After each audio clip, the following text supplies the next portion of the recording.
야고보서 1장 1절에서 8절까지 말씀입니다. 야고보서 1장 1절에서 8절입니다.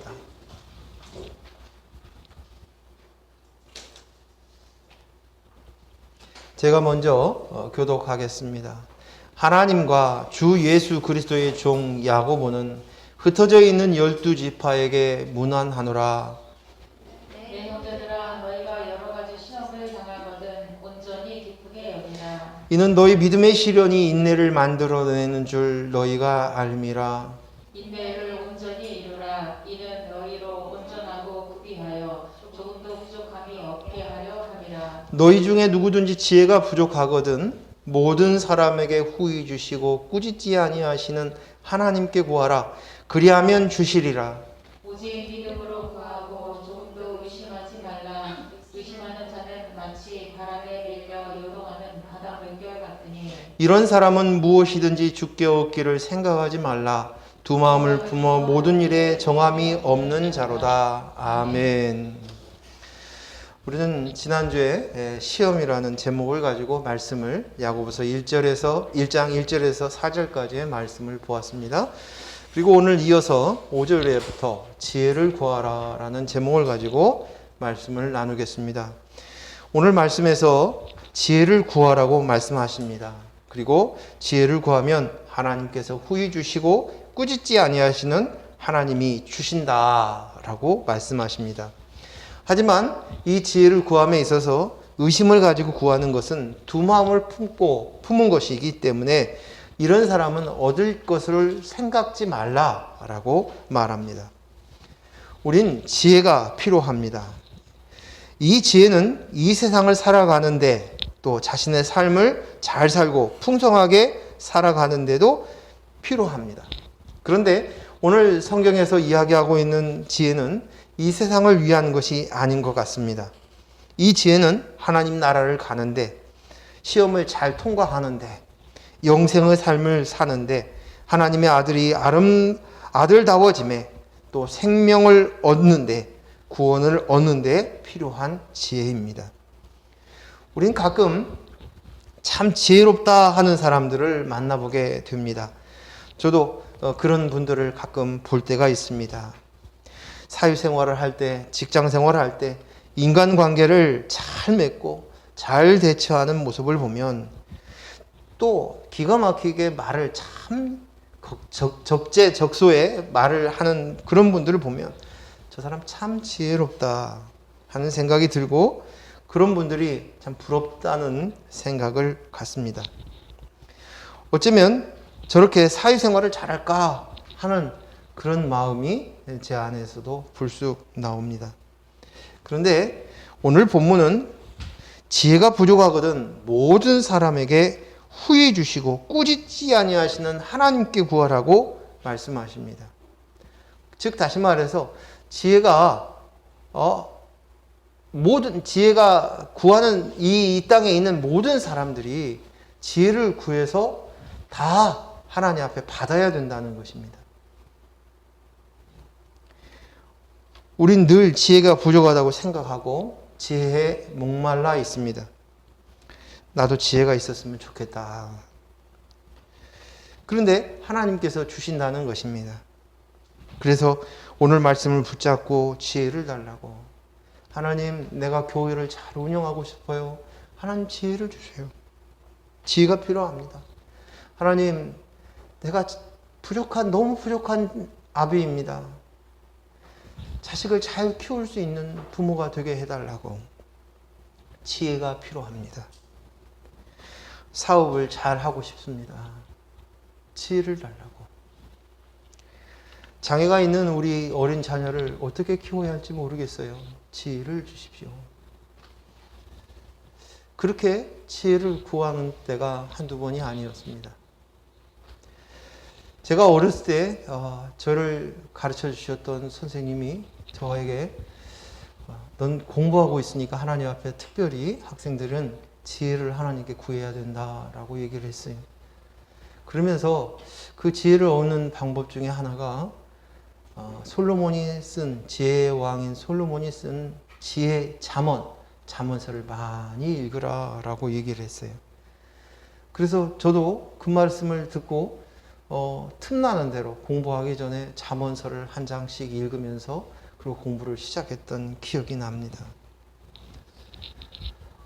또 제 주위에 어떤 목사님 자녀가 있는데 이 자녀들이 성경을 암송을 시켜요. 그리고 성경을 암송을 시키면서 특히 잠언서를 줄줄줄 다 외우는 거예요. 그 아니나 다를까 이 아이들이 아주 공부를 잘해요. 야, 좋겠다. 응? 저렇게 과연 잠언서를 저렇게 줄줄줄 외우니까 자녀들이 다 이렇게 특수 고등학교를 가고 좋은 대학을 지원하고 그러는구나. 그런 생각을 하였습니다. 그런데 오늘 이제 복음 안에 들어와서 성경을 정확히 보니 이것들은 모두 다 잘못된 생각이었습니다. 정직하게 여러분에게 얘기합니다. 행여나 혹시나 만에 하나 제가 어린 자녀들에게 가르치면서 이렇게 가르쳤다면 그 용서해 주시기 바랍니다. 하나님이 후히 주시고 꾸짖지 않고 주시는 지혜는 이 땅의 삶을 위한 지혜, 하나님을 잘 섬기고 내가 하나님을 잘 섬기고 교회를 잘 운영하고 이끌고 사업을 잘하고 있는데 필요한 지혜가 아닙니다. 내 IQ가 갑자기 똑똑해져서 공부를 잘할 수 있는 좋은 대학을 갈 수 있는 지혜를 구하라는 얘기가 아닙니다. 그 지혜는 이 땅에서 잘 사는 지혜인데 이것이 아니라는 것입니다. 성경에는 어느 곳에서 이 땅에서 그리스도인으로서 잘 살라고 머리가 되고 꼬리가 되지 말기에 가르쳐주는 지혜를 주시는 것이 아닙니다. 성경은 오직 한 가지의 지혜만 이야기합니다. 가장 필요한 것, 가장 필요한 지혜입니다. 그것은 구원을 이루는 지혜입니다. 하나님을 아는 지혜입니다. 하나님 나라를 알고 살아가는 지혜입니다. 예수 그리스도를 아는 지혜입니다. 성전인 너희가 성전이 되게 하는 지혜입니다. 하나님이 주시는 지혜는 오직 이것뿐입니다. 그래서 오늘 5절 말씀에 후히 주시고 꾸짖지 아니하시는 하나님께 아뢰라고 얘기합니다. 후히 주시고 꾸짖지 아니하시는 하나님, 모든 사람에게 주신다고 하시는 하나님. 여기에서 후히는 어떤 조건이 없이 주신다는 말씀이에요. 어떤 조건이 없이. 이 세상 사람들이 무엇을 나에게 줄 때는 그것은 분명히 어떤 조건이 있습니다. 어떤 이유가 있어서 주었지 그냥은 안 줍니다. 설사 아무 이유 없이 내가 이것을 주겠다, 아무 조건 없이 이것을 주겠다라고 얘기하지만 내 속에서는 분명히 이 속에는 어떤 이유나 생각이나 계산이 있기 때문에 지금 이것을 주는 거야 라고 봤습니다. 부모가 자식을 사랑하는 무엇을 주는 것도 그 속에는 계산이 있고 이유가 있습니다. 하나님은 아무런 조건 없이 그냥 주신다고 오늘 말씀하십니다. 꾸짖지 않고 주신다고 말씀하십니다. 그리고 이제는 누구든지 아무에게나 모든 사람에게 주신다는 것입니다. 그러면 이 지혜는 우리 모든 이에게 주어야 되고 마땅히 구해야 할 것입니다. 그리고 이 지혜는 구원을 이루기 위한 것입니다. 이 지혜는 무엇이겠습니까? 바로 예수 그리스도이십니다. 예수 그리스도를 주신다는 것입니다. 사람이 어떠한 경험을 통해서 지혜를 얻을 수 있습니다. 책을 통해서 지식을 얻어서 지혜를 얻을 수 있습니다. 사람과 인간의 관계를 통해서 새로운 지혜를 얻을 수도 있습니다. 인생을 살아가는 데에서는 이렇게 사람들의 노력을 통해서 지혜를 어느 정도 얻을 수 있습니다. 하지만 오늘 우리 모두에게 꼭 필요한 지혜, 그래서 모든 사람들이 알아야 될 지혜, 후히 주시고 꾸짖지 않는 그 지혜는 하나님 나라를 가는, 생명을 얻는, 죄 용서를 통해서 생명에 주어지는 이 놀라운 것, 예수 그리스도를 얻는 이 지혜인 것입니다. 예수 그리스도가 십자가에 죽으심, 구속의 은혜를 주신 것, 또 그 구속의 은혜에서 한 걸음 더 나아가 그리스도형 성령께서 내 속에 주님으로 거하시며 하나님의 나라 거하여 하나님 나라에 입성하여 사는데 필요한 바로 이 지혜입니다. 이 땅에서 잘 살라고 더 잘 먹고 잘 살고 하나님을 지혜를 주시는 것이 아니라 하나님의 지혜는 예수 그리스도를 아는 것, 그리스도의 영이 내 속에서 온전히 주님 되시게 하시는 지혜입니다. 영생을 삶을 살게 하는 지혜입니다. 하나님께서 솔로몬에게 성전을 짓는 지혜를 주셨습니다. 그처럼 내 속에 그리스도의 영이 온전히 거하심으로 인해서 내 속에 성전을 짓는 지혜, 교회가 교회되는 지혜입니다. 오늘 우리가 지난주에 보았던 1절에서 4절에 보면 너희가 시험을 당하거든 인내를 이루라고. 그래서 온전하고 구비하여 조금도 부족함이 없게 하는 것, 이것을 이루는데 오늘 5절에서 필요한 지혜입니다. 그것을 이루기 위한 지혜인 거예요. 에베소서 4장 13절의 말씀에 그리스도의 장성한 분량에 이르기까지 이루는데 필요한 지혜입니다. 이 땅에서 여전히 예수님을 시험하듯이 우리에게 시험하는 그 사단의 그 시험 속에서 우리가 반드시 하나님의 나라를 들어가기 위해서 겪어야 될 그 시험, 인본에서 신본으로 바뀌어지는 이 땅에서 이 나라에서 하나님의 나라 천국으로 바뀌는데 필요한 지혜입니다. 이 땅에서는 우리가 먹고 마시는 떡이 필요합니다. 이 떡으로 인해서 자신이 인정받고 또 자신을 증명하는 것, 여기에 이 땅에 사는 사람들은 지혜가 필요하다고 합니다. 이 땅에서 가져야 될 명예가 필요하고 부귀영화가 필요하는 데 있어서 지혜가 필요하다고 얘기합니다. 그러나 우리에게 정말 필요한 지혜, 이 땅에서만 썩어지고 없어지고 사라질, 이제 이 시간이 지나고 나면 뒷걸음질 그림자에 불과한 과거의 그 쏜살처럼 지나가는 그 세월에 비끼어서 사라질 그런 인생에 잘 살기 위한 지혜가 아니라 하나님 나라를 사는 영생을 위한 지혜라는 것입니다. 예수 그리스도가 내 속에 온전히 주인 되어서 하나님의 나라를 살아가는 데 필요한 지혜.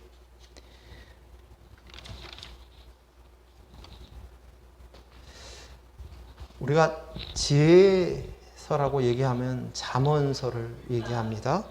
근데 잠언서에 있어서 지혜의 핵심이 있는 말씀이 잠언서 1장 7절 말씀이에요. 잠언서 1장 7절 말씀. 제가 읽어드리겠습니다. 여호와를 경외하는 것이 지식의 근본이거늘 미련한 자는 지혜와 훈계를 멸시하느니라. 여호와를 경외하는 것이 지식의 근본이래. 또 잠언서 2장 6절에 보면 대저 여호와는 지혜를 주시며, 누가 주신다고요? 여호와는 지혜를 주시며 지식과 명철을 그 입에서 내심이며, 또 2장 10절에 곧 지혜가 내 마음에 들어가며 지식이 내 영혼을 즐겁게 하느니라. 내 영혼을 즐겁게 하고 내 영혼이 잘되게 하는 그거, 그 지혜는 오직 하나님만이 주신다고 말씀하시고 있습니다. 우리가 마땅히 구해야 할 지혜는 하나님을 아는 지혜, 하나님의 아버지시구나, 내가 그분의 아들이 되었구나를 깨닫는 것이 지혜입니다. 눈에 보이는 이 땅을 구하는 것이 아니라 진짜, 실제, 참 진짜 눈에 보여졌다가 사라져버리고 기억 속에만 남는 그것이 아니라 이 땅의 그것이 아니라 영원한 것, 진짜인 실상이신 하나님의 나라를 구하는 것, 그리스도의 영 성령을 구하는 것입니다. 내가 그리스도의 영으로 말미암은 나이구나, 이것을 아는 것, 이것을 깨달아가는 것, 이것이 지혜입니다.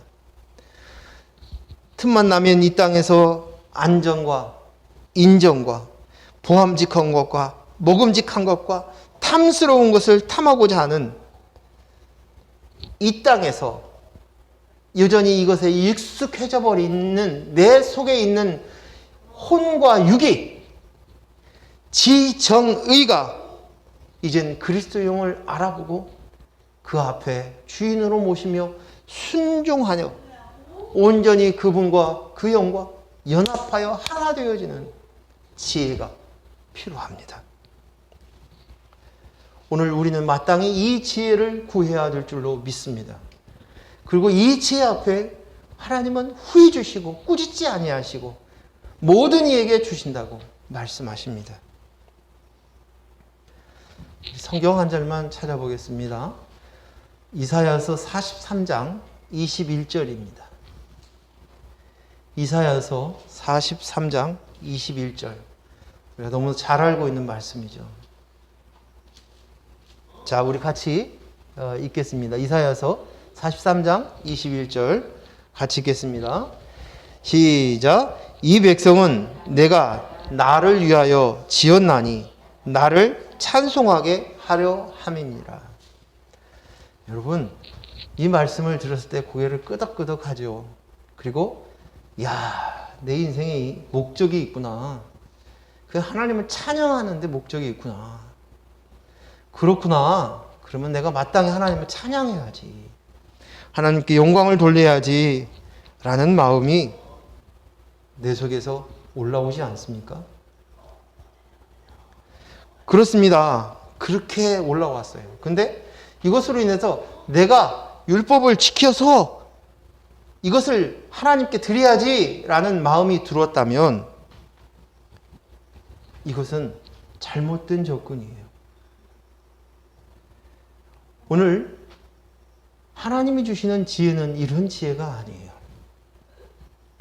사람들은 이 말씀을 보고 저 또한 마찬가지죠. 하나님을 찬송한다고 하면서도 또 그곳에 내가 들어갑니다. 내가 율법을 지켜서 내 행위로 하나님을 찬송하겠다는 생각입니다.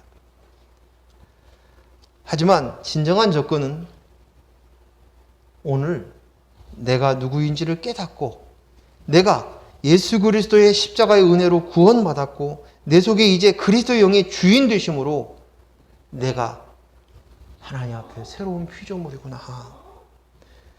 하나님의 재창조된 새 창조물이 되었구나. 그래.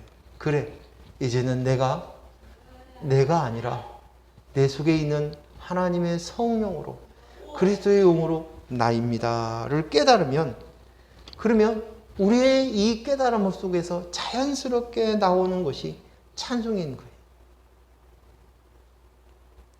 찬송은 내가 하는 것이 아닙니다. 되어지는 것이.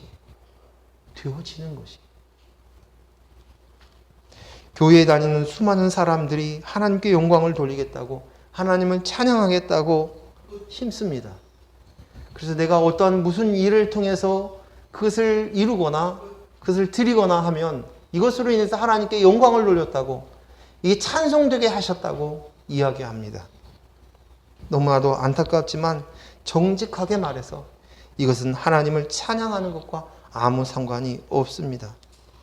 이 또한도 나를 확인하고 나를 드러내려고 하는, 내가 나야 내 행위로 내 율법으로 지킴으로 인해서 하는 것이기 때문에 이것도 인본인 것이에요. 하나님과 상관이 없다는 것입니다. 많은 사람들이 하나님께 찬양하기 위해서 성가대에 서기도 합니다. 열심히 연습도 합니다. 노력을 합니다. 그리고 멋진 하모니를 통해서 하나님을 찬양했습니다. 와, 내가 하나님께 영광을 돌렸다. 하나님을 찬송했습니다. 그리고 마음속에 무슨 생각이 들어가냐면, 아, 내가 내 할 일을 다 했다. 내 할 일 했어. 난 거룩해. 난 하나님께 할 도리를 다 했어. 내가 주일 성소를 했어요. 내가 11조를 했어요. 내가 시간을 정해놓고 하나님께 기도의 시간을 가졌어요. 나는 하나님께 영광을 돌린 삶을 살았습니다. 하나님께 찬송을 했어요. 뿌듯합니다. 다 된 것처럼 여깁니다. 이것이 맞습니까? 이것이 맞을까요? 이 모든 것이 하나님께 드려지는 찬양이 아닙니다. 그저 내가 나야를 하고 있는 것뿐입니다. 내가 무엇인가를 지키고 무엇인가를 행함으로, 행동으로 하나님 앞에 드림으로 내 스스로 위안을 받거나 사람들에게 인정받으려고 하는 것에 불과하다는 것입니다. 하나님께 영광은, 하나님께 드리는 영광은 하나님 스스로 받으셔요. 하나님 스스로 받으셔요. 우리는 마땅히 하나님의 피조물인 것을 알고 그리스도의 영이 내 안에 들어오심으로 인해서 그분이 내 신랑 되신 그분을 알아보아 하나로 연합되었을 때 깨달아 나오는 우리의 고백은 감사예요. 하나님, 나를 어찌 내가 내 조건을 봐도 어느 한 가지도 하나님 앞에 구원받을 하나님의 자녀될 자격이 없는데도 불구하고 하나님이 나를 이 놀라운 구원의 역사 안에 들어가게 하셨군요. 감사합니다. 감사합니다. 이것이 찬양이에요. 하나님 아버지께서 듣기를 원하시는 것이 바로 이것입니다. 이것이 우리를 통해서 듣기를 원하시는 찬양인 것입니다. 아버지를 알아보고 아들 된 우리가 마땅히 아버지 앞에 고백하는 그 감사가 찬양입니다. 우리는 참된 지혜를 하나님께 끊임없이 구해야 합니다. 그래서 눈이 열려 하나님을 보는 것, 하나님 나라에 사는 것, 이것이 바로 믿음이고 믿음의 눈입니다. 오늘 본문의 6절, 7절, 8절 말씀을 한번 읽겠습니다. 오직 믿음으로 구하고 조금도 의심하지 말라. 의심하는 자는 마치 바람에 밀려 요동하는 바닷물결 같으니 이런 사람은 무엇이든지 주께 얻기를 생각하지 말라. 두 마음을 품어 모든 일에 정함이 없는 자로다. 오직 믿음으로 구하는 것, 이것은 조금도 의심 없이 구하는 것입니다. 오직 믿음으로 전심으로 하나님과 하나님 나라를 구하는 것, 이 일에는 우리에게 시험이 따릅니다. 그것이 바로 두 마음을 품는 것이. 두 마음을 품는 것, 그것은 정함이 없다는 것이. 정함이. 두 마음이 무엇입니까? 정함이 없다는 것이 무슨 뜻일까요? 정함이 없다는 것은 안정됨이 없다는 것이에요. 결정하지 못해서 불안하여 흔들리는 마음이 정함이 없는 마음입니다. 여기에는 안식이 없는 마음이에요. 안식이 없어요. 안식을 가질 수 없어요. 안정감이 없는 것은 두 마음을 품었기 때문입니다. 이스라엘 백성은 하나님께서 안식일을 지키라고 하였는데도 불구하고 그들은 안식할 수 없었습니다. 왜요? 그 안에 두 마음을 품었기 때문입니다. 두 마음을 품은 것은 율법 아래 여전히 있다는 것입니다. 예수 그리스도의 영으로 나입니다 라고 고백되는 그것이 아니라 여전히 내 행위로 하나님께 쓰려고 하는 마음이 여전히 내 속에 있어서 두 마음이라는 것입니다. 사람은 태어날 때부터 이 두 마음을 가지고 태어납니다. 이것이 맞나 틀리나? 이것이 무엇이 나에게 좋은 것일까? 아닐까? 이것이 옳은 것일까? 아닐까? 내가 하나님의 뜻을 알아서 하나님께 영광을 돌려야 할 텐데 내가 하나님의 뜻에 맞나 틀리나를 내가 고민합니다. 그것이 가장 중요하다고 생각합니다. 하지만 이 두 마음은 선악과를 따먹고 선악을 나누려는 죄의 결과에 불과합니다.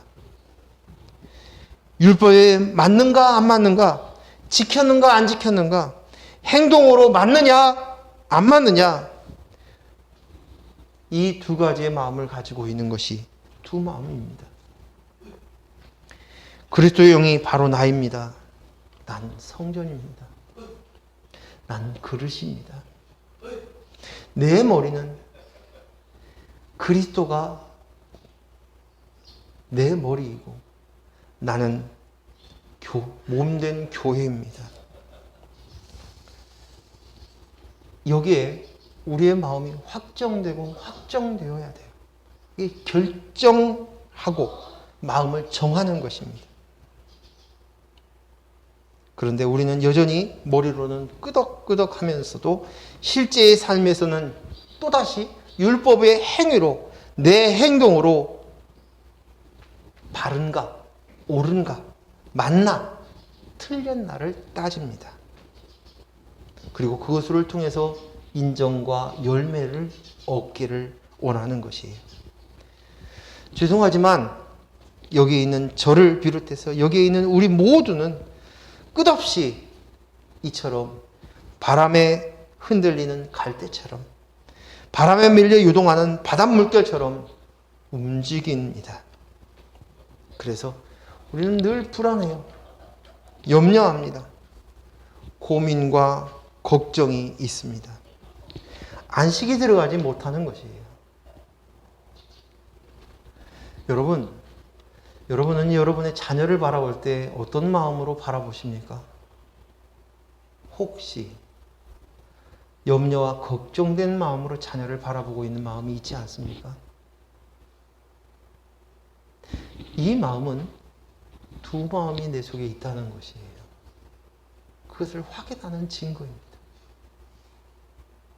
우리는 끊임없이 그것으로 인해서 행위를 보고 어떻게 해든지 해서 잘 되어야 될 텐데, 어떻게 했든지 이것이 옳아야 될 텐데, 어떻게 했든지 해서든지 제가 하나님께 영광을 돌려야 할 터인데, 이 고민에 빠져 있습니다.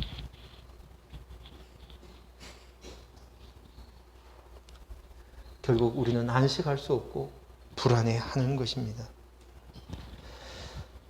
이스라엘 백성들에게 광야의 생활을 하는 동안에 하나님께서는 만나를 허락하셨습니다. 그리고 만나는 매일매일 빠짐없이 주셨습니다. 하지만 7일째 되는 날은 하나님께서는 만나를 주지 않으셨어요. 왜요? 하나님께서는 일하지 말라고, 안식하라고, 안식일을 지켜서 거룩하게 지키라고 그날은 만나를 허락해 주시지 않으셨습니다. 이스라엘 백성들은 처음 만나를 주었을 때 그 만나마저도 두 마음으로 받아들이기 시작합니다. 어떻게 했겠습니까? 그들은 부지런하게 그 만나를 긁어 모았습니다. 어떤 사람은 아침 새벽에 눈 뜨자마자 만나가 떨어지기를 기다려서 옆에 있는 이웃 사람들이 걷기 전에 빨리 걷어서 제목을 채우고 또 창고에다가 쌓아두어서 그것으로 이제 자기의 안정감을 찾고 불안한 내 인생을 위해서 안정감을 느끼기 위해서 그런 부지런을 떨었을 것입니다. 더 좋은 미래를 위해서, 내 자식들을 위해서 그러한 수고를 했을 것입니다.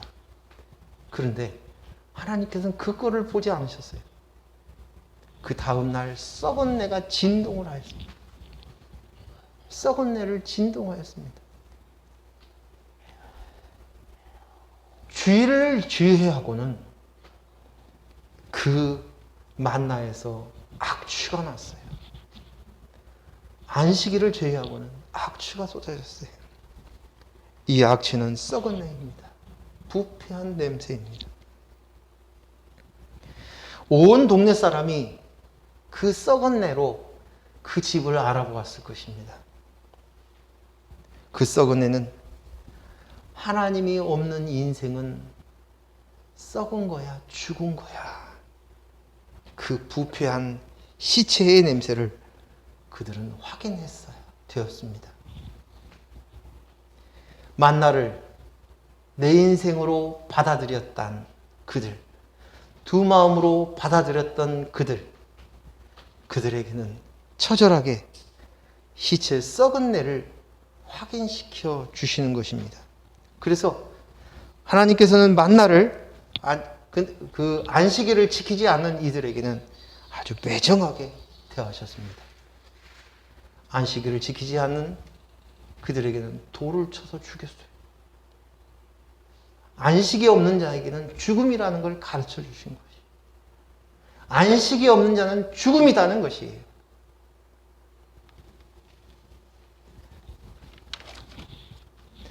두 마음을 품어 정함이 없는 자는 안식이 없어요.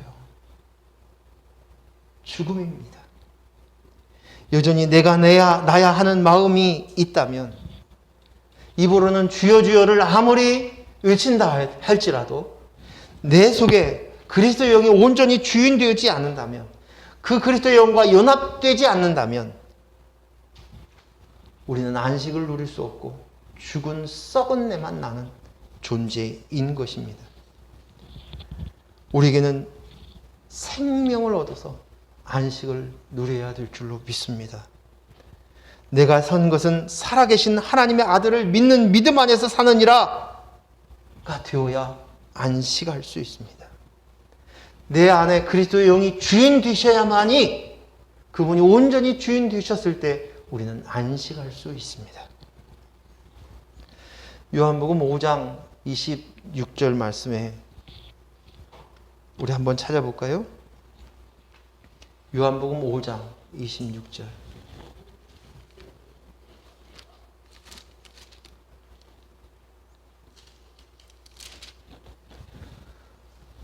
우리 같이 읽겠습니다. 요한복음 5장 26절 같이 읽습니다. 아버지께서 자기 속에 생명이 있음 같이 아들에게도 생명을 주어 그 속에 있게 하셨고. 예수 그리스도 안에 생명이 있어요. 아버지가 가지고 있는 그 생명이 예수 그리스도에게 생명이 있다는 그 이야기를 이제 6장에 와서 예수님께서 직접 말씀하십니다. 요한복음 6장 46절. 46절.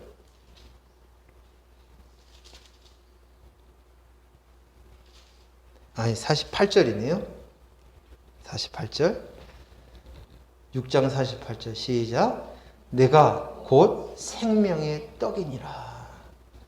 35절. 예수께서 이르시되 나는 생명의 떡이니 내게 온 자는 결코 줄이지 아니할 터이요 나를 믿는 자는 영원히 목마르지 아니하리라.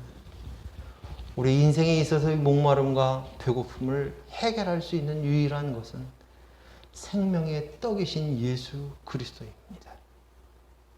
이것으로 우리는 배부를 수 있어요. 만족할 수 있어요. 하나님께서 매일 주셨던 그 만나는 바로 예수 그리스도이신 것이, 그걸로만 우리가 만족할 수 있어, 안식할 수 있어. 그곳에 두 마음을 품어서 그것으로 인해서 내 인생을 지키려고 하고 내 인생의 안정감을 느끼려고 하는 이들에게는 죽음의 썩은 내를 그들에게 나게 하셨다는 것이에요.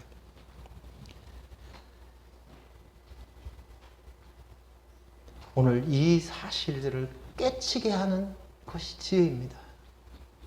우리는 끊임없이 잊어버리고 또다시 잊어버리고 망각해요. 오늘 여러분이 사랑하는 자녀들의 얼굴을 바라보는 순간 염려와 근심으로 보여지는 것이 아니라 그 속에 있는 그리스도의 영으로 서 있는 모습을, 연합된 모습으로 보일 수 있어야 될 줄로 믿습니다. 하나님께서 솔로몬에게 성전을 짓게 하셨어요. 성전을 짓기 전에 솔로몬은 하나님께 제사를 지내며 지혜를 구했습니다. 그리고 그 지혜로 성전을 지었습니다. 오늘 하나님께서는 우리를 성전이라고 부르십니다. 하나님의 영인 성령이 너희 안에 거하는 전인 줄 너희가 알지 못하느냐고 말씀하십니다. 오늘 성전인 우리에게도 지혜가 필요합니다. 솔로몬이 가지고 있었던 지혜가 우리에게 그리스도의 온전히 주인 되시는 지혜가 필요합니다. 예수 그리스도, 참 주인이신 예수 그리스도가 내 안에 들어오셔서 나를 다스리심으로 우리는 온전하게 될 수 있고 안식, 하나님의 나라, 만족이 옵니다. 하나님이 내 아버지심을 인식합니다. 그 순간 모든 것이 다 끝나요. 우리는 두 마음을 가지면 생명을 잃고 하나님을 맛볼 수 없습니다. 그러기에 오직 한 마음으로 전심으로 온전히 그분을 구하는 지혜를 구해야 될 줄로 믿습니다. 로마서 8장 6절 말씀에 육신의 생각은 사망이고 영의 생각은 생명과 평안이다 라고 얘기하십니다.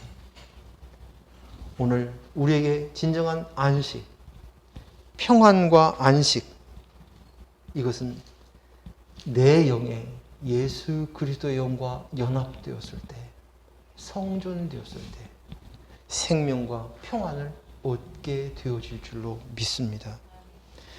행위로 율법으로 서려는 육신의 생각은 결국 사망에 불과합니다. 오직 내 속에 그리스도 영이 계시고 다스리면 우리는 생명과 평안과 안식입니다. 우리는 안식에 들어가기 위해서 조금도 온전하고 구비하여 조금도 부족함이 없는 그 안식을, 온전함을 이루기 위해서 우리는 끊임없이 지혜 예수 그리스도를 구해야 될 줄로 믿습니다. 기도하겠습니다.